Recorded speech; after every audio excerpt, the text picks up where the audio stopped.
what's your take on the role of the UN in standing up for freedom and supporting these struggles? And the reason for this, I think, is because we've seen over the last couple of months and years that the UN has been very weak on certain struggles, a bit stronger on others, but has not necessarily stand up for rights and freedom. And obviously, some of the countries that we're talking about are in the Security Council, which blocks any action concerning certain struggles. But I think a lot of people are wondering, what do you think is the role? Is it working or is it not working? Whoever wants to go for it, please go for it. I won't call on individual people just because of time. Can I? Yeah, go for it. Thank you. So it's a great question. Sometimes people are very disappointed about the UN, but I think UN is one of the most powerful and strongest institutions we have to push some of the agenda and to bring about some changes in our respective countries. But we also have to remember that the UN is an institution, but it does act by itself. The actions is coming from the members of the UN, which are basically head of the states that involve in the UN. And mainly the most powerful ones are the members of the UN Security Council, especially the permanent members of this UN Security Council. So a lot of the decisions made by the UNs depend on the political wills of these countries. So I think that is why, for me, there is no reason to disappoint the UN, but to disappoint the leaders of these countries. But we need to utilize this tool, the UN, the institution, to really bring about change in our countries, because they have authorities, they have responsibilities to maintain peace and stability in the world and to protect people. So I think as citizens of the world, for us, we need to push them as much as possible. And when we say we need to push the UN, we need to push the leaders in the UN, the government in the UN, and to uphold their responsibility at the UN, so that we can actually make the UN work. Right now, in the case of Myanmar, we have this debate ongoing on the credentials.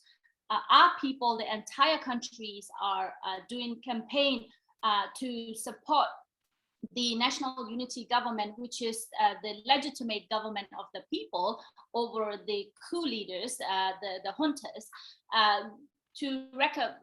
urging UN to recognize this national unity government over the military, over the junta.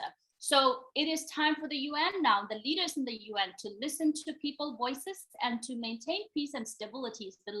These coup leaders and authoritarian regimes are creating this the crimes, atrocity crimes, and committing the international crime. So now, it is really black and white. It is about political will of these leaders of the UN member states. And this is time to prove them that they are upholding their responsibilities. Yes, Vladimir, go for it. I'll add a few words. I think it's naive to expect that UN will really be a tool for democracy in the world. UN was created to avoid major confrontation and war between, major powers. And to maybe remedy some humanitarian disasters, mostly as a result of natural catastrophes. So, and it has been quite good at that. But the composition of the UN, which includes almost all countries of the world, many of which are autocratic, I don't think it really allows the UN to take sides in terms of democracy or autocracy. In most of the countries that we represent here are really, playgrounds of big powers. Belarus, obviously, Russia is dominating. Venezuela, also Russia, China, they oppose the democratic change there. Hong Kong, Of course, it unfortunately more or less in the pocket of Chinese Communist parties. So it's really not, you can't really foresee, and all these countries are present in a major way at the UN. So I don't think UN is the right forum to promote democracy. But G7, the major democratic countries, I think those have to be sort of the target for the message from democracy activists from our country and from across the world. Just to clarify, I'm not saying the UN is going to side with the democracy movement or promote democracy, but according to the UN Charter, one of their primary values and principles are to maintain peace and stability of the world, and as well as to protect human freedom and human dignity. So with that regard, there are tools available. For instance, there are conventions to protect the gross human rights violations, such as genocide, war crimes, and crimes against humanity. And also when it comes to the power and definitions of legitimacy, they have to respect the people's voices, and all of these principles that they have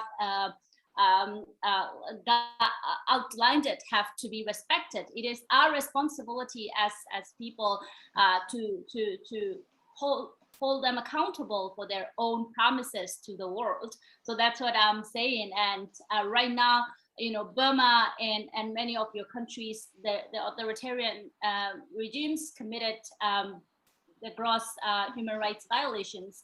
And that has to be held accountable. And the UN Security Council is so slow and taking no responsibility and actions. We've been calling for the referral of the Myanmar situations of Myanmar to the ICC, International Criminal Court, for a long time, but there is no political will. So we need to push these governments to have their political will and to uphold their responsibilities. Ted, I saw that you unmuted yourself. Do you want to conclude on this question? Yes, I'll just add very quickly. Of course, we cannot rely on UN for justice, because for example, like Hong Kong is what Hong Kong facing is China, which is quite dominant.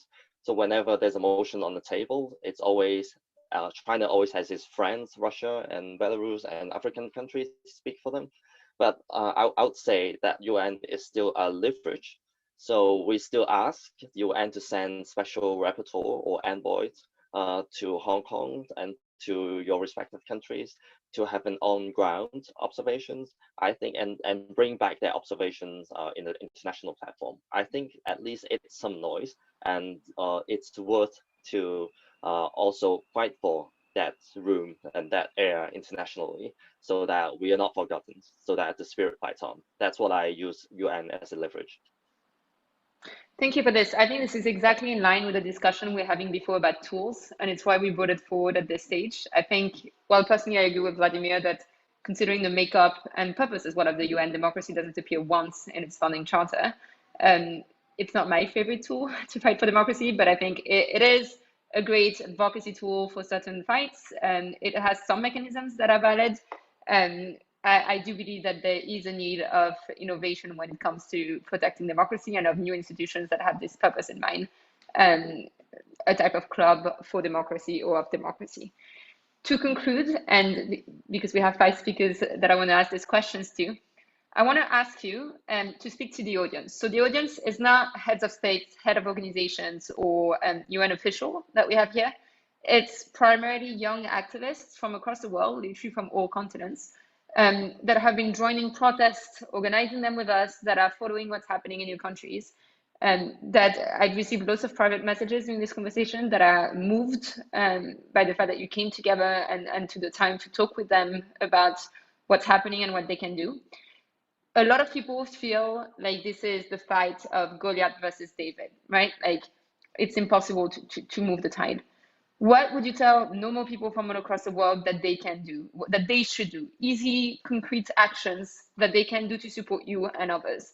And I know we talked a lot about tool, but the more concrete you are, the more easy it will be for those people to take it and actually go in the street, go to their governments, go to anywhere and support you.